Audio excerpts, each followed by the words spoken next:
We've got Michael, who's our senior developer. We have Janice from customer success. We have Caitlin, who's our product marketing manager. And then we have Mike Bear, who is our freshest member, and he's on the sales side of things. But yeah, open floor. We can talk about whatever, ready, emergency management, continuity, whatever you guys want to talk about. But please feel free to ask us anything if you came prepared with stuff. And we'll do our best to answer it. Yes, we will. So I have a question. It's Heather from Chico State. A while back, we had an issue where we weren't able to log into Quali, and Michael helped us out significantly with that. We were able to get back in. During that time, I attempted to log in using my personal email account versus my campus email account, because I was under the impression or that I was instructed to have a backup in case Shibboleth went down and we weren't able to get in. I was not able to get in using either email. And I'm wondering, is there a back door in where I'm not going through our campus link, but I'm going directly to Quali? And was I just doing something incorrect? Or if you're locked out, you know, from a campus perspective, are you truly locked out? Yeah, there is a back door. To get that set up, if you're using Shibboleth or some sort of single sign-on, log into Ready. Let me find a user or an account that's using, well, you're using, so let me go to CSU Chico so I can make sure I'm at the right page. If you click on your name in the upper right and go to account settings, it will, you can set your emergency use password, but in order to be able to use it, there's you have to know the secret URL, which there's a document linked there that explains where to get the URL. I'd like to actually post the URL there, but there was a technical reason I couldn't, or at least it would be complicated to post it there.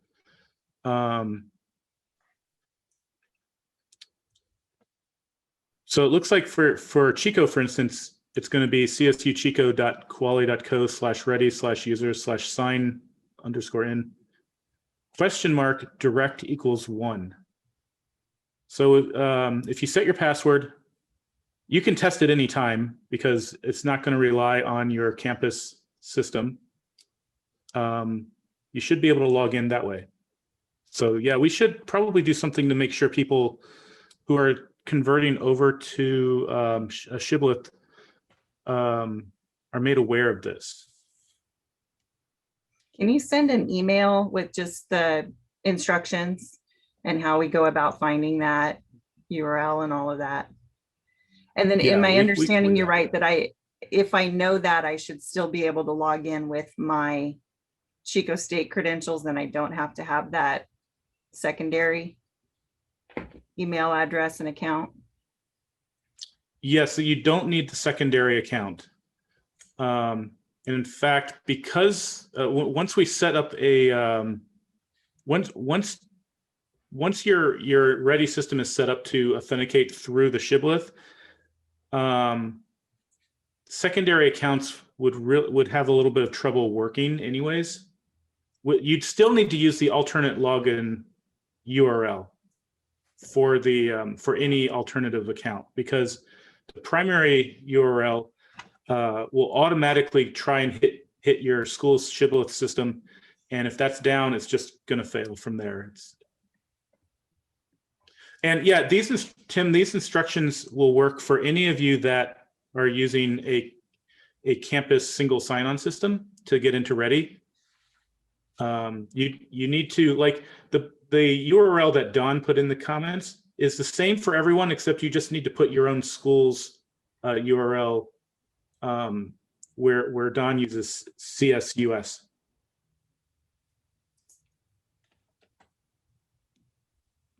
And that's just a special direction that tells our software that to ignore your school's single sign-on. So that link that Tim provided, I can just essentially save that information and it walks me through it. Yeah. Okay. Yeah, now I admit the documentation is a little bit old. We could update it to be a little easier to follow, but it does work. At least it did last time I looked at it. I have to admit, I haven't tested it recently.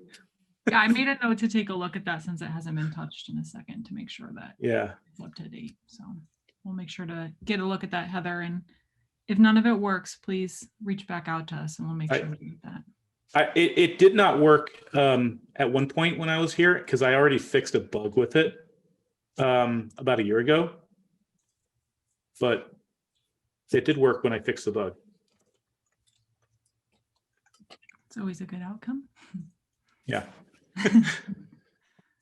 And then along those same lines, I was in a conversation with Terry. Since I'm new to the system, I was having trouble figuring out what users see versus my admin. And I don't know that I can create, talking to our IT, I don't know that I can create any sort of second email address or anything, because again, we do that single sign-on.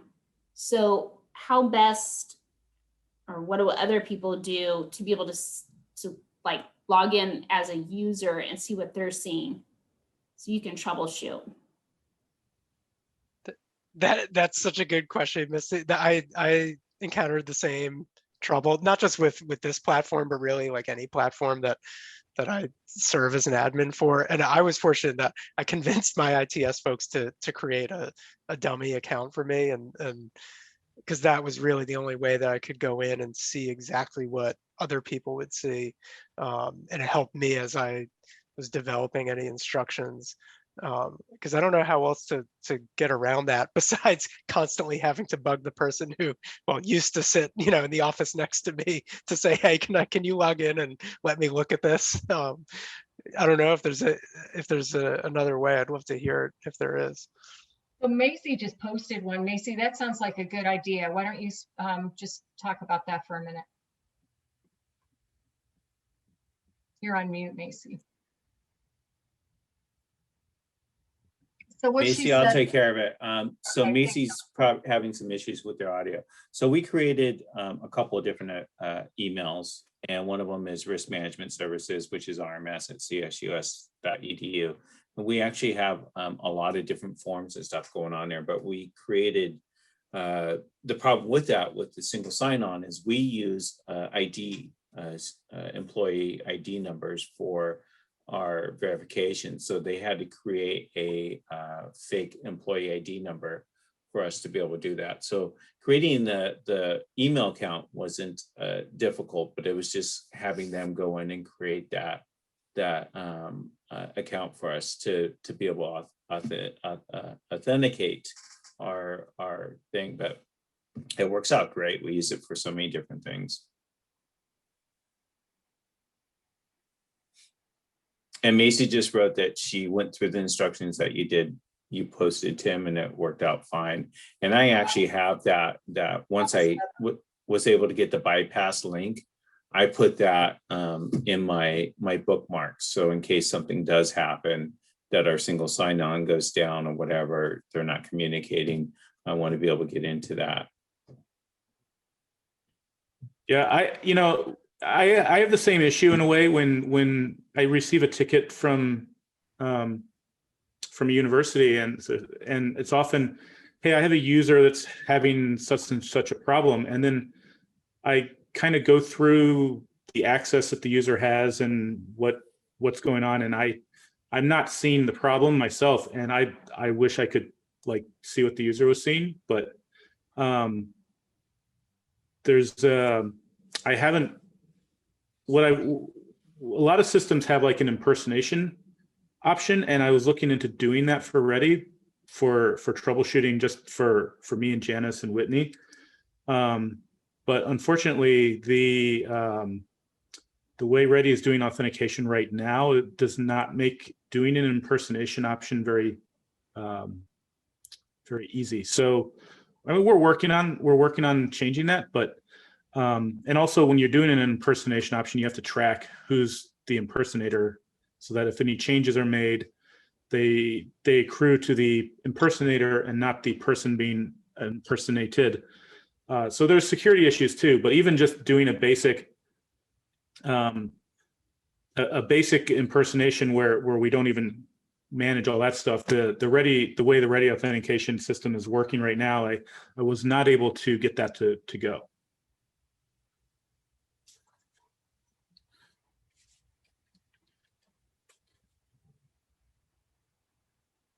So Mike, I had my hand raised. I was just gonna mention that for us, a lot of our vendors, we have a couple of vendors on campus or outside that work with campus that have their own accounts. And I know for our learner management system, Maxit has an account with us, so they could go through and do tests like you're talking about. So that, I mean, that might be a possibility if that's something as Quali wanted to do. We could probably set up an account, and I'm sure pretty much every other university could do that, to be able to set up an account for you guys to go through and troubleshoot if that's a constant issue that you're having. It usually comes up when a user has experienced a problem. So maybe that's something we can do, is we can just ask, you know what, I tried to replicate what the user's seen and I'm just not able to do it. And so could you create an account for me that's just like the user? And maybe we could do that, but with the same permissions as the user, same access to the plans and whatever. And then we could log in using that perhaps. That would probably be, we might just have to do that for some of these tickets. It comes up about once every 2 months. I wish I could do that with some ticket that comes in. So it's not too frequent, but it does happen. Tim, I see you have your hand up. Yeah, I was just going to ask for the folks that are using that feature currently, are you mostly just using that for yourself, or do you have a group of other folks that are set up as admins that you're also making sure have that alternative access?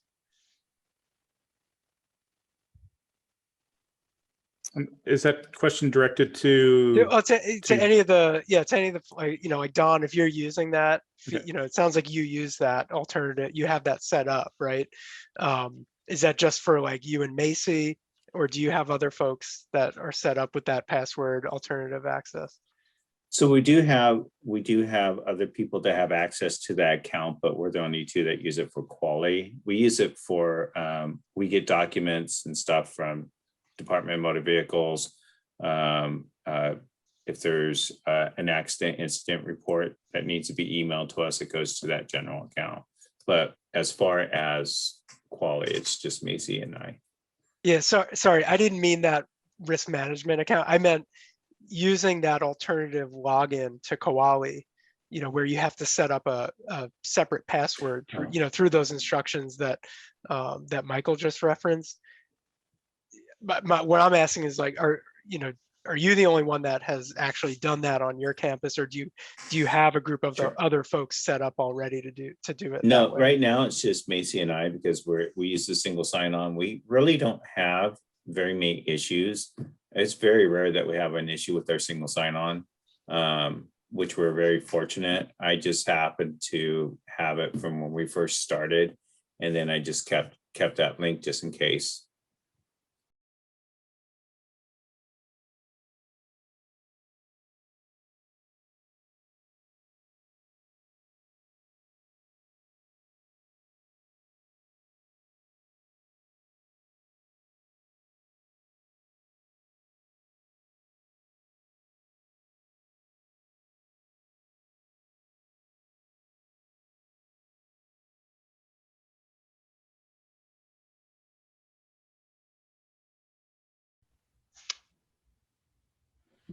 So I can jump in with a question that I'd love to hear from everyone else too. So one of the things that we are looking at right now as a university, which is, I can imagine is probably happening at most schools, is looking at making some degree of remote work more permanent in terms of, the organization and how we function.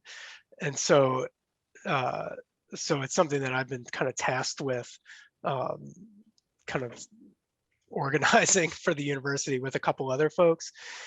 And so in terms of the relationship to Ready, I guess one of the things that I think about is that, for us as an institution, we did not embrace remote work until now.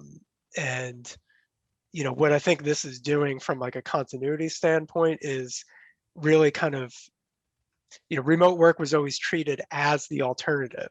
And so that was seen as a solution, as a continuity solution, which it still will be for many people. But as we sort of formalize remote work as the way of doing business, then we need to integrate that into our continuity planning. And so for a remote worker or someone who is, typically working remotely, what's their alternative now, right? Like what's their backup plan if their location isn't available anymore? And it kind of flips it on its head in a way, right? So, and I actually just had a conversation with somebody from IT the other day who had somebody saying like, well, what do I do if, my laptop at home fails? And it's sort of like, well, come to campus then. That's the alternative location you can go to where there's more resources. So it's going to require, in some ways, like our continuity plans are going to have to treat remote work in a little bit of a different way, in sort of a broader way. And so I guess a couple of questions related to that is, one, I know there's in the resources section, there's a section for work from home, which one, I guess, have you ever thought about just sort of using the more generic remote work? So it doesn't point to that specific location, since it could be any remote location, not just a home location. And then two, and I haven't thought this through, so it's not like I have some answers to this. Maybe like as we look at that section, would it be helpful for that section to be a little bit more robust, to be able to identify, like, is this someone who is like currently working from home, or is this just assessing their capabilities in case they need to work remotely? And that, just again, like I haven't thought through it too much because we've just starting to kind of think about this a little bit, but just some ideas that popped into my head. Yeah, absolutely. So funny enough, I'd probably say 2 months into the pandemic, Terry Eikenberry came to us and was like, we need to make work from home remote and it needs to be more robust. And, just like giving us feedback from what she was hearing from you guys, from what was going on in the pandemic. And so we lightly built and put a little bit of research behind that, knowing that when we touched that section, we wanted to do a lot of what you're talking about, Tim. Like making it more robust, building out what kind of like recovery plan you'd have in place if that is your primary location for work, wherever that remote place is. And then vice versa, like if you have departments that are now working more primarily as remote, how do you document those locations when you're dealing with critical functions or technology or a lot of those different things that are now going to be dealt with differently because they're not necessarily centralized in a specific location. So taking that perspective of things of people aren't all in one building now, they can be practically anywhere. And so what kind of problems do you have to solve for? How do you recover for situations when people aren't centralized like that? So those are all things that we are slowly trying to work through and really make sure that when we do touch those areas and, like you said, make them more robust, they're actually collecting valuable information for you guys, and it can help you move forward as your institutions kind of evolve with this new idea of working remote. So as you start to work through that, Tim, like any feedback, any institutions, any feedback of like information you'd like to collect, what's important for your institution, how you're utilizing remote work, that's all super valuable information for us, so we can make sure as we build out and change those sections to really reflect what's happening in institutions today, it's super valuable for you guys. That's super helpful to hear. Yeah, that's really helpful to hear. I will definitely send things along. We have an April 30th deadline to get this done, so I'll probably be sending you things sooner Tim, than later. I'd totally be willing to kind of share some of the outlines that we have for stuff I'll admit that it's very loose. We were just collecting information and trying to get, but it might give you something to at least create some high level documents that then you can attach and ready to have for now until, we get those sections a little bit more robust, something to build off of, or just maybe might be some stuff that you hadn't considered for those sections. Yeah, that would be really helpful. I'd Yeah, love to see that. absolutely. And Tim, if you could, can you send that information to myself and Whitney? So, oh, Janice, I was like, Yeah. who said that? Yeah, Janice and Whitney. Yes, yes. Perfect, thank you. Tim, semi-related to that, our telecommuting agreements that we had to sign initially talked about, we're not going to be reimbursed for power, internet, whatever, and we're responsible to ensure that we have internet capabilities and whatever else. We had one employee in my area that their internet went out for 2 days. And so she said, I'm not going to be able to work, and didn't feel like she should have to use her vacation time to cover that. And ultimately she did. But just kind of the larger picture, I think if this were to go on longer and that were to happen more, the union's going to get involved and likely say, if people are working from home for extended periods of time, they get an allotment of 3 days for technical issues or, something of that nature. And I've already heard kind of some buzzing about that at the HR level with different areas, but just kind of a thought from that side of things as well. That's helpful, Heather. Yeah, actually, so my partner in this is our chief HR officer. And we have a really good team of folks that are starting to look at this from the legal aspect, the risk aspect, the technology aspect. But it's interesting to think about and to hear how other folks are doing this or have been doing it, because I know, this isn't like necessarily new, but it's new to us. Mm-hmm. And I'm wondering, in regard to the technical issues, who has authority to go purchase, or how would they get fixes quick? Are there P cards out there with managers who can get them or help them get that, or order them through Amazon directly straight to the employee? We have to think outside of the box that we're used to, because that box is different now.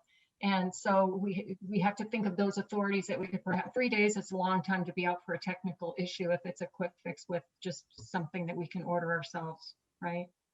If it's a new image or something like that, we have to come on campus, but there are things that can be resolved rather easily. We heard it this morning, we've got to think about things, or earlier with the GTCC, things we have to think of things we don't know to be better prepared. Yeah, I mean, I think we can even look at Quali as a company. We're completely remote, and we run into stuff all the time with technical. Like we're kind of set up where we have like technical budgets, and then that helps us kind of self-serve with it as long as you're within that technical budget. But even so, if that's locked down, how do you manage that? Is that at a department level? Is that an individual level? There's just so many different avenues that you can approach, I guess, that technical side of things, and how you help people who are remote be a little bit more self-sufficient when things are down or broken. So a lot of different perspectives to consider there. Yeah, but everyone, there are so many things to consider right now, because even in the last 12 months, we've learned so many new things to consider.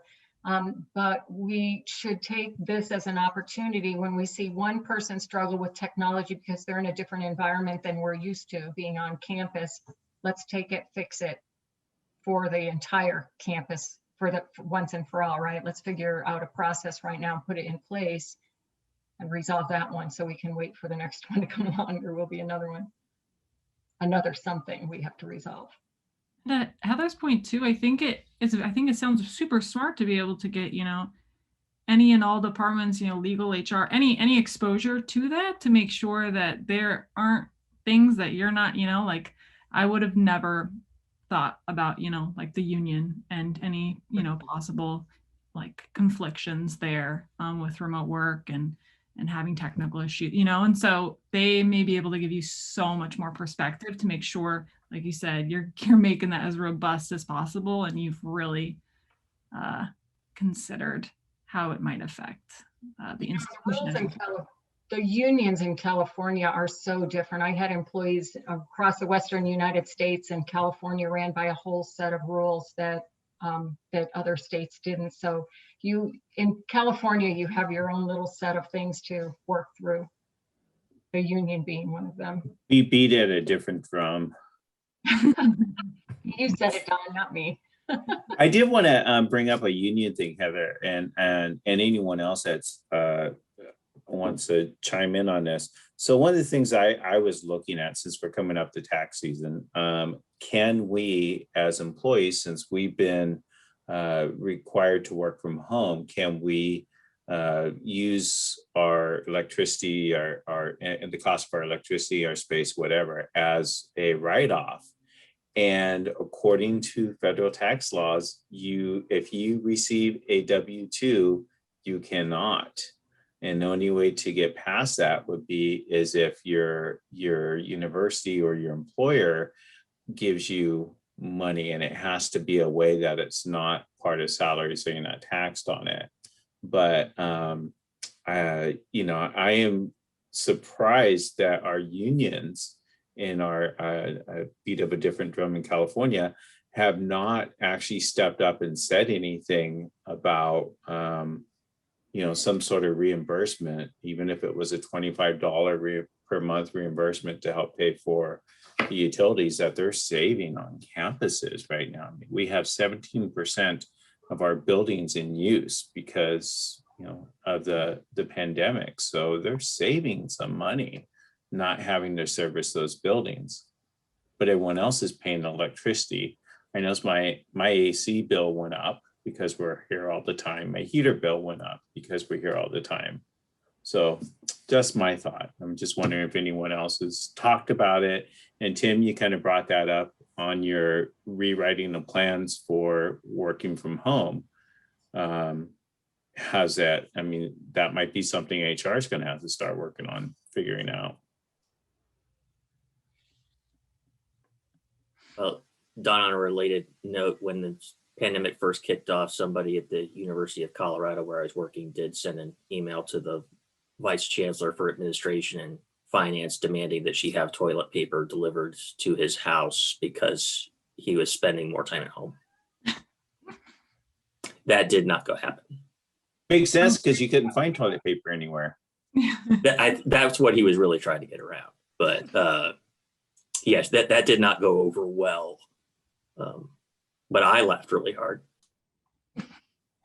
So you basically saying that idea was flushed?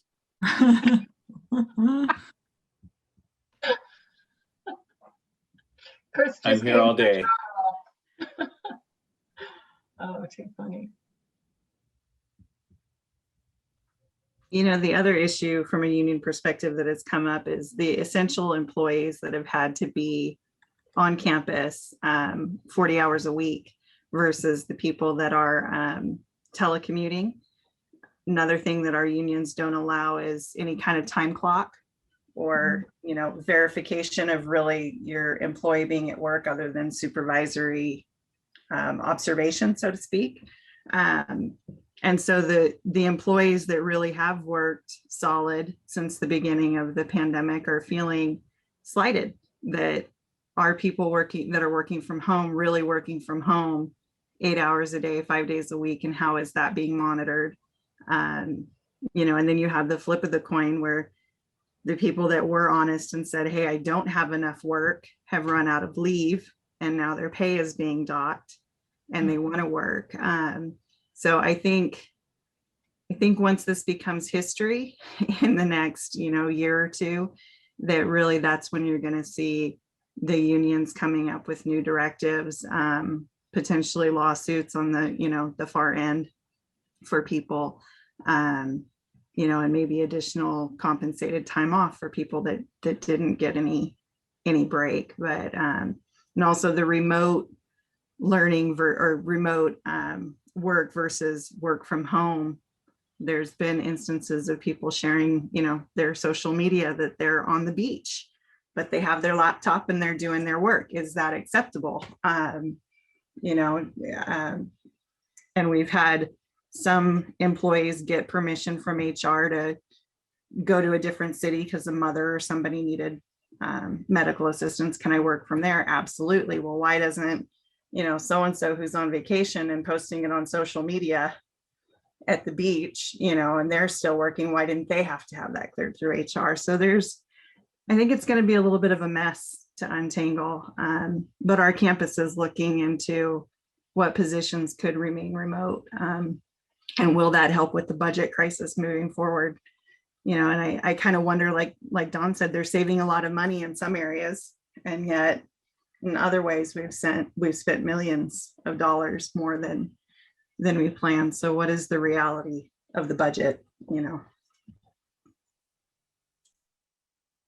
Yeah, because I mean, you're looking even at I come from PD, where you're looking at your parking budget, because nobody's parking on campus, millions and millions of dollars lost. And I'm sure there's tons of other places on campus that, have lost out on revenue too. So there may be a 17% savings on electricity, but I don't think the university is going to come out ahead of this one. The discussion that was had at the University of Colorado before I left was, yeah, we're saving money on the utilities, but the students were demanding some of their fees back, but they didn't realize that the fees that had been for classroom stuff were redirected to expand the number of Zoom accounts that could be supported and to up all the subscriptions and electronic infrastructure that the university then had to put into place. So hopefully institutions will break even, but I could see it swinging the other direction where it's more financially demanding to support distance and remote work. Sorry for that cheery thought.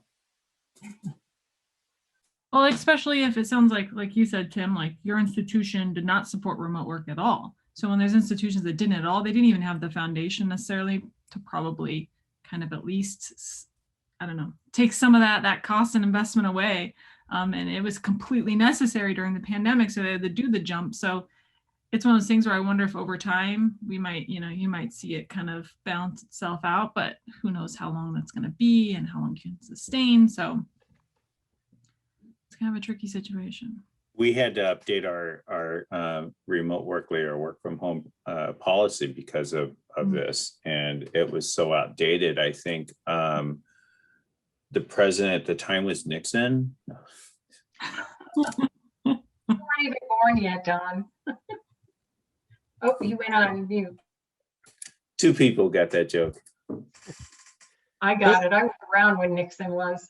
That was a long time ago. I'm not a crook. The one thing I was going to say, just as we're looking at this, and I think it, in some ways it's kind of borrowing from the continuity sort of practices, rather than looking at this from a position standpoint, we're looking at this from a function standpoint, because there are certain functions that, I think we want to prioritize for on campus, like student facing functions, and there are some things that need to, in order to work best, need to happen on campus, and with a hybrid model, you can do both, and rather than look at it just as each position as like all or nothing, it's more function based. So that's at least what kind of what we're thinking right now, and I think it kind of blends well with just the continuity planning approach too. That also kind of fits the emergency management approach of you look at capabilities, not necessarily the threats and the people, but the capability you need to be able to have. So good thinking, Tim. I also think, again, that whole, beating a different drum with our unions, I think we look at it in California, at least the union part of it is, if it's not fair for this person, then it should be fair for the other, which, there are positions on our campus that you cannot do remotely. Obviously, you can't clean a building remotely, you can't mow the lawns remotely, you can't do your environmental health and safety checks building by building remotely. but there's a lot of work on campus that can be. And I think it's going to have to be where the union just kind of says, you know what? We have to work this out, you know. I don't see it happening too much in our state. It's too much of a, if it's not fair for this person, it's not fair for everyone. But Mike, you mentioned something earlier about the fees, and I think this kind of came up earlier in the cyber attack when they sent out the document on classes or the post on classes are closed. And we had the same thing. All of the CSUs had a class action suit. The students from CSUs had a class action suit against us, saying that they want their fees back. But, you know, not telling everyone that, you know, in order for us to continue our classes, this is what we have to do to build our infrastructure that wasn't there before. And this is what we're using the fees for. Having that, maybe some people would understand that, you know, in order for me to continue, I need to be able to support this. And I still pay for parking, Missy. I support our campus and still pay our $17 a month for parking. And do I. $17 a month? That gets you about 1 hour in downtown Boston. I was gonna say, We've I was gonna say that's it. When my wife worked at Ohio State, she paid $1,000 a year, and it's once again, California unions. I am not Yeah, exaggerating wow. about the per. Yeah, the we per pay hour. $85 per month. that's Boy, insane. I opened up a can of worms. Yeah. I'm sensitive about parking, Don. So it's interesting you bring. We've actually been providing a subsidy to employees who have had to drive during this. You know, folks who were required to work on campus during the pandemic and didn't want to take train, because so many of our folks take the train or subway or whatever, and so that was a big obstacle for a lot of folks. So we've, you know, to your point, Heather, there's been a lot of added expenses. Yeah, just a question for Dawn and Maisie. When you pay for parking, is that paid for a guaranteed location, or are you like us where you pay for the ability to hunt for a parking spot? And if you're not at work by 7:30, you don't get one. Yeah, exactly. The Hunter Games. But for us, we have designated staff and faculty parking. So if you get there in a good enough time, then you get a good spot. We just built a new parking structure, and that one typically has a spot where you could park, but it's a little bit of a walk for us, but it's not too bad. It gets our steps in. But right now, there's no problem with parking. Yeah, no, parking's nice right now. We pay, I think it's like $21 and some change for parking each month for the ability to hunt, but we share with students. And then if you want to pay for reserve parking, where you're actually paying for a guaranteed space, I think it's like $80 or $90 a month and a 5-year waiting list. So I don't ever want to pay that much for parking personally. 5-year waiting list. That's impressive. Wow. And I don't think students can opt in on that. That is just for faculty and staff, but. I mean, I guess if they want to be a student for more than 5 years, they might. I was just gonna say that. Master's programs, doctorates, you know. I have a niece-in-law that's been going to school for 10 years. She was going to be a doctor, but she started working for Costco, and she says she loves it because it affords her the ability to stay in school, and she plans on just doing this until she's ready to retire. I don't think she's actually applied for any degrees, and she probably qualifies for 4 or 5. So each their own. I was learning. Professional student. Yes, she takes it to a whole new level. So Whitney, you mentioned earlier that there was some forms or a form that you could share with Tim. I was hoping you could share it as well. Yeah, absolutely. Just to have some sort of supplement we could add. We're still trying to figure out for us, our kickback is on our academic side that the colleges want to do one for their whole college, and then they they don't want to do one for each department. Department says, well, if something happens, then we just rely on the provost.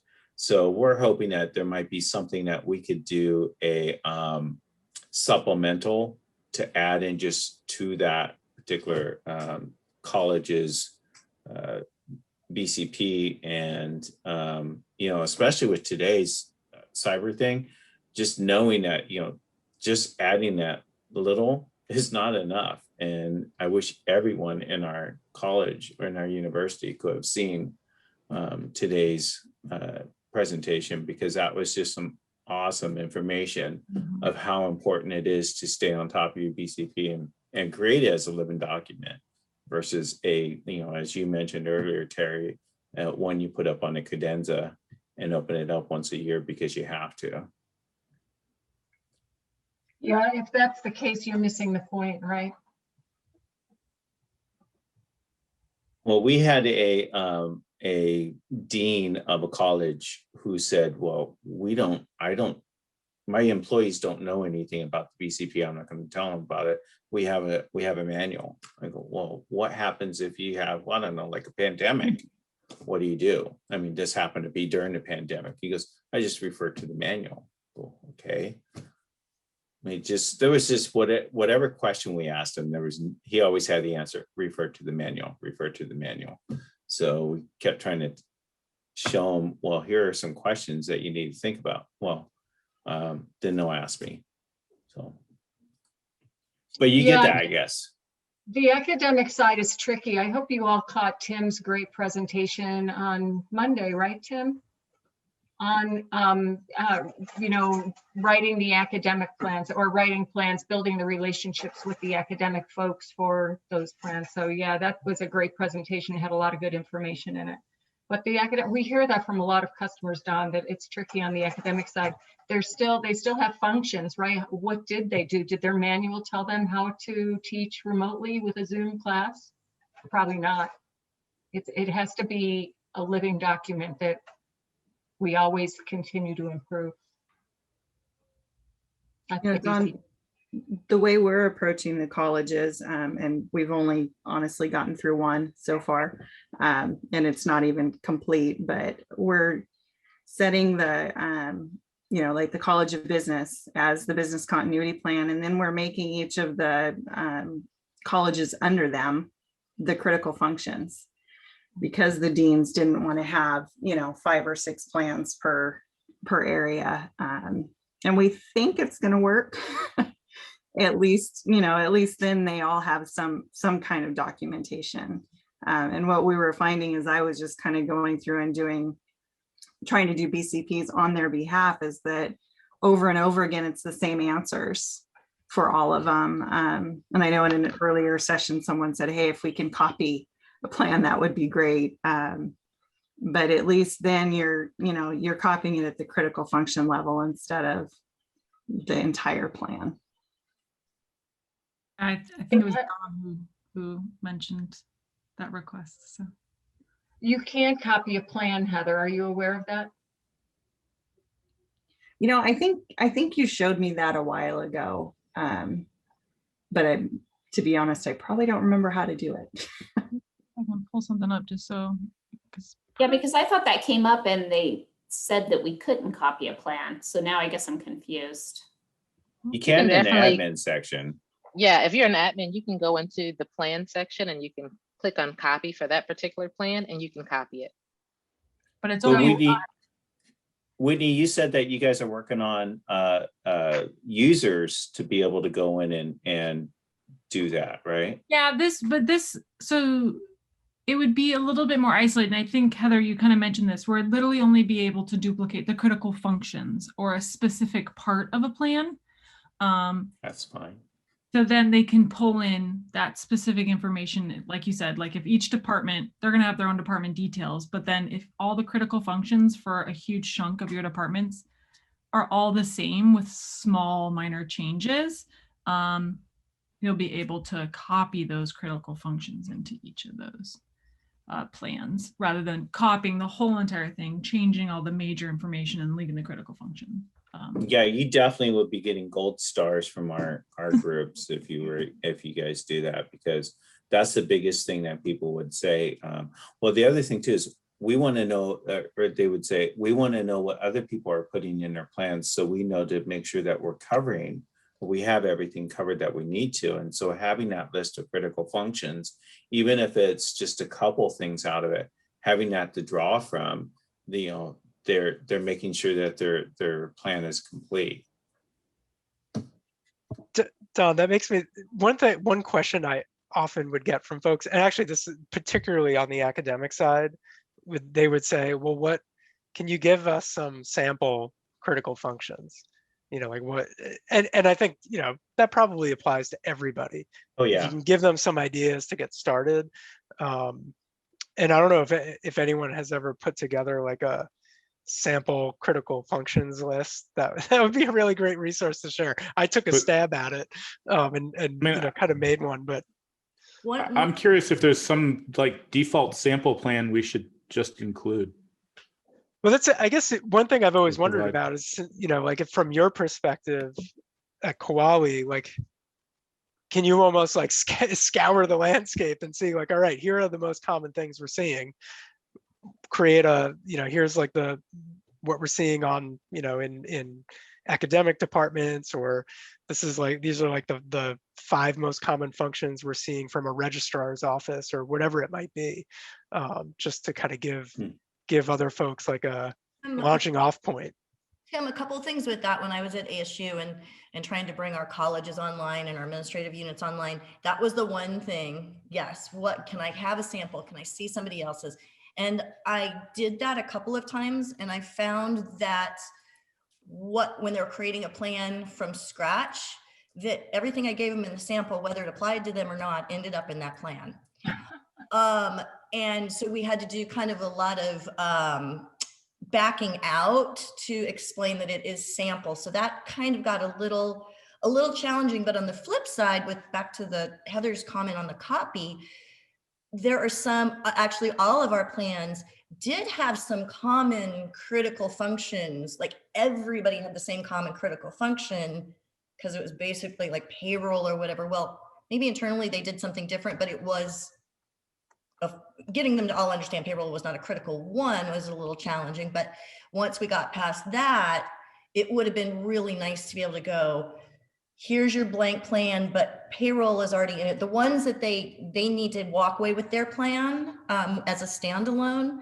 So samples, while I like them, they backfired on me a little bit, but filling in some of those common institutional ones that we want them to be aware of in their plan, I think would be killer. Like that would be amazing.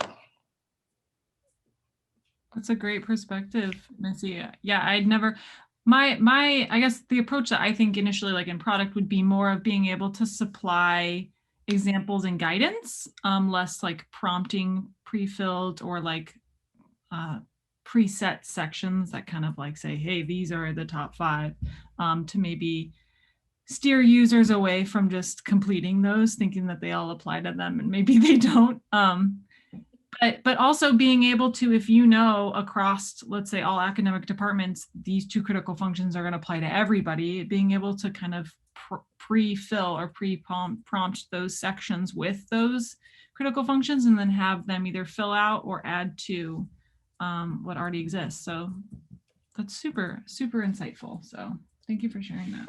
And you know what I see a lot? People want to put 45 processes, and it's hard for me to grasp that any one department. There are some departments that have a lot going on. Maybe those should be broken down into smaller plans, but really you only want 5 or 6 really critical functions per department. And it's just those things that they do every day. Right now, we should have identified those pretty clearly through the pandemic and the activities around those. So we should have a pretty good handle on what those are right now. Ask your departments, what were the first things you had to get going once you got to your home environment and got that all set up? What were the first things you focused on? There's your critical functions. Or hopefully they were focusing on the most critical. Now, I'm curious to know with Koala users, there's that button, and I'm sorry, it's been so long since I looked at it in the admin that you can click that will really get you down into the weeds of faculty preparedness, where you're actually listing course by course. Is there anybody that has switched from not using that to using it, or the opposite direction? When we clicked it, we just felt like there's no way we're going to get buy-in at this level. So we, unclicked it and haven't looked back.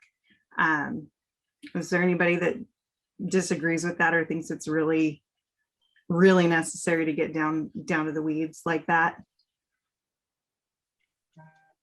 I'll tell you what I suggest, Heather. Does anybody else want to chime in from a university or a school?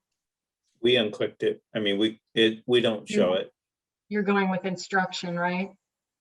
Yeah, whatever it is for the big drill down, it's our high priority, and that's what we ask for. And those are courses that are pretty much internships or like nursing, which, you have 2 classes per semester that if they miss it, they fail. So we're asking for the high priority classes. But as far as the day-to-day coursework, then we don't ask for that. Yeah, I'll tell you what I would suggest, Heather. I like seeing the instruction one used, which just asks for what is it, activity, what is it called?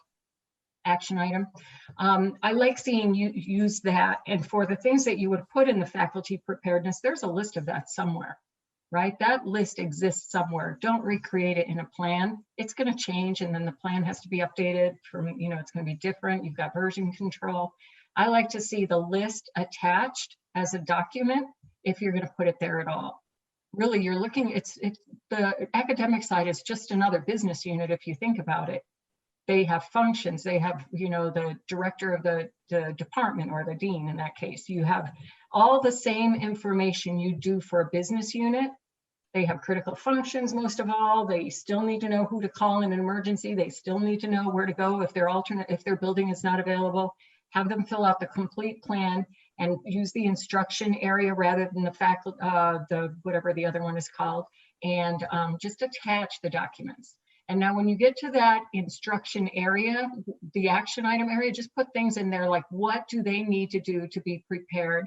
It's the same thing. You can use action items all through the plan, but I like to see some back there. And a good one is test working remotely, I don't know, once a semester, twice a year, something like that. Put action items that's going to prompt them with a date and a reminder to do that, the things that are really meaningful to the academic side. That's how I would use that. Anybody doing anything differently? No, I would say, Terry, what you said, utilizing the action items is what we did. And even to the point of went into each plan and set up an annual kind of test or reminder to make sure that they would do, something. The testing of remote was always a good one. But yeah, that was a great way to prompt them to get through and go through it. Because otherwise it just kind of fell to the wayside, and they did get way too much in the weeds by going down some of those other little rabbit holes. So easy, yeah, because they don't have a really good grasp of business continuity, like somebody mentioned, that they just refer to the manual. I think it was Don. They just don't have a good grasp of it. And think about it, if we get back on campus and we're teaching under normal conditions, and we have to go off campus again, are we going to be prepared? That's why we really want to test it. VPN licenses expire. Maybe we can't get to the network because we've forgotten our passwords. So it's good to have that as an activity, make sure that they can always teach remotely and remember what we've learned through this experience. So I use that as an example because it's very real right now. But there are other things that can be used for as far as action items. But that's the way I would do it, Heather. It keeps it really simple. It's uncomplicated for them, and they don't have that big task of listing all the classes that are already documented somewhere else. Thank you. That's much more manageable from my perspective. So I'm glad you did that.